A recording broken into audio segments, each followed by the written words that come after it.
Bonjour à tous, mon nom est François Letarte et bienvenue sur ma chaîne JDR des 30, une chaîne consacrée aux jeux de rôle sur table, avec une vie de rôliste d'un sujet un peu tombé au hasard dans ma tête.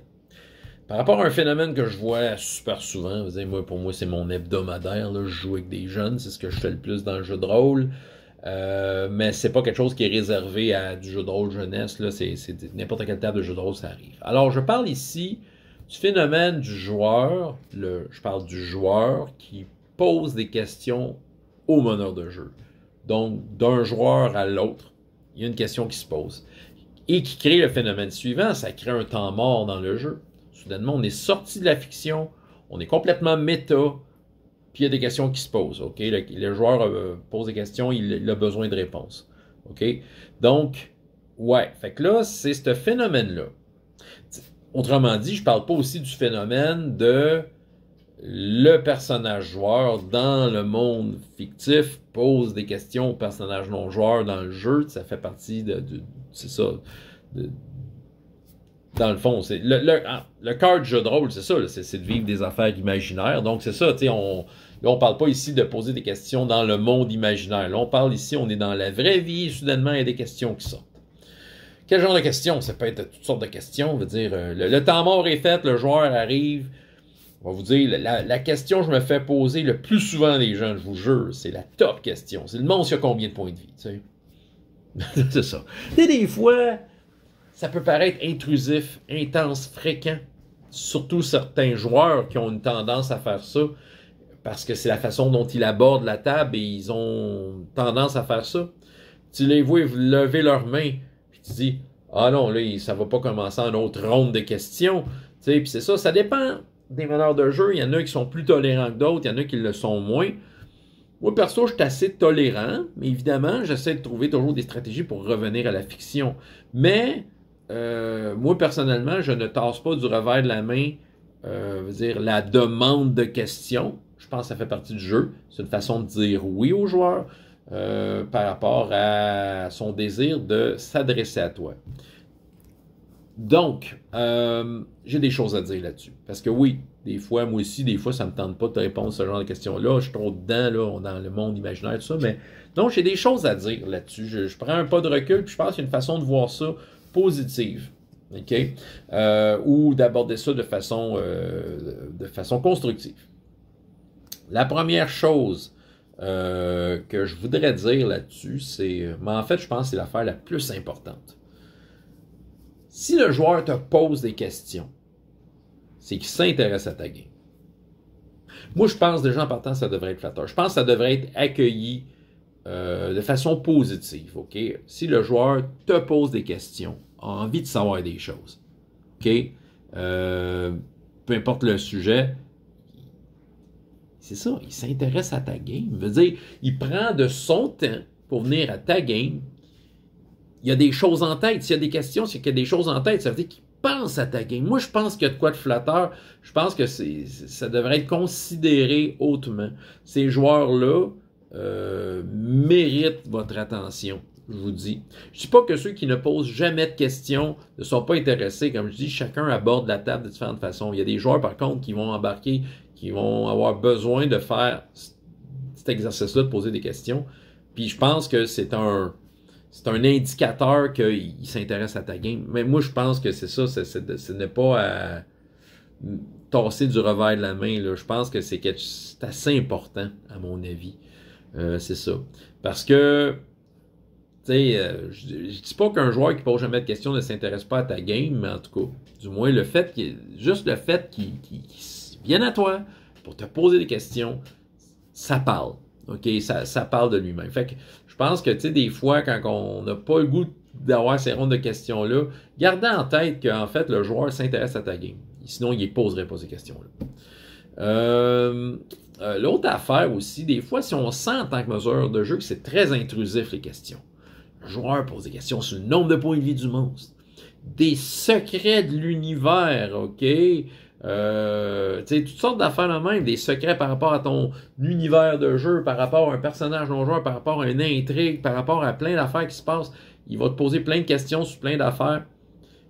T'es le meneur de jeu, OK? Je veux dire, accueille la question, mais tu réponds bien ce que tu veux. C'est ça qui arrive. T'es le filtre. OK?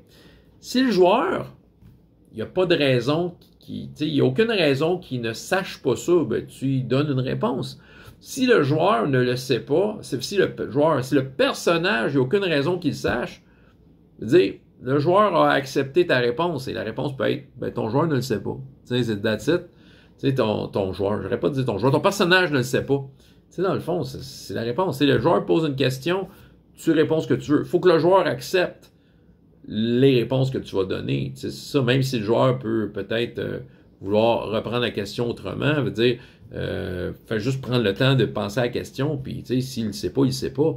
S'il sait quelque chose, ben tu le dis. Ou tu peux, de façon indirecte, faire ton service à la clientèle, puis dire, ton personnage ne le sait pas, mais il sait que un tel dans telle ville le sait. Il sait que la réponse est écrite peut-être dans un parchemin dans telle autre ville. C'est ça, tu sais, peut-être que là, tu peux mettre le joueur en quête de sa fameuse réponse à la question. C'est peut-être même une façon de planter la graine d'une nouvelle intrigue dans ton aventure. Tu sais, peut-être que la réponse ultime qu'il cherche se trouve dans une aventure qu'il va vivre pour aller la chercher. Tu sais, autrement dit, ta question, elle vaut 2 millions de dollars, ben écoute, travaille pour l'avoir, c'est ça. Ça peut être ça. Mais tu sais, t'es meneur de jeu, filtre. C'est ça, tu sais, t'es pas obligé de... Tu sais, faut pas que tu te sentes pris dans un coin avec des questions, puis tu sais, pas savoir quoi répondre parce que t'as peur de tomber sur une pente glissante puis de briser un punch ou tu sais, sauter des étapes de ton aventure. Je veux dire, non, t'es meneur de jeu, mets ton pied à terre et réponds ce que tu veux. Là. Le joueur n'a pas le choix de prendre ta réponse anyway. C'est ça.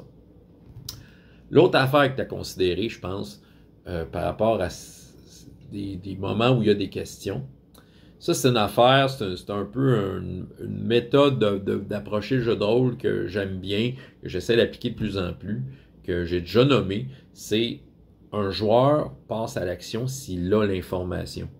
Un joueur qui n'a pas d'information, tu les niaises avec une intrigue puis ils trouvent rien, ben les joueurs font rien, ils vont tourner en rond ou ils vont se mettre dans le trouble eux-mêmes, quoique, il y en a qui aiment ça.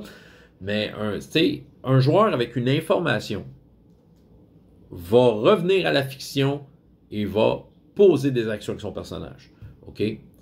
Fait que le joueur qui te pose des questions, c'est qu'il n'a peut-être pas l'information, il n'a pas suffisamment d'informations pour passer à l'acte. Lui, ce qu'il veut, c'est pas de te poser des questions, c'est de passer à l'acte. Et il lui manque des choses. Il veut pas passer à l'acte s'il n'a pas telle ou telle information. Mais je pense qu'il faut prendre ça en considération. Je pense que la game va être bien plus intéressante si le joueur passe à l'acte. Donc, s'il a besoin de passer à l'acte, ça passe par temps mort, je te pose une question, ben réponds-y, donne-y l'information. Et savez quoi? Ton personnage ne le sait pas, est une information.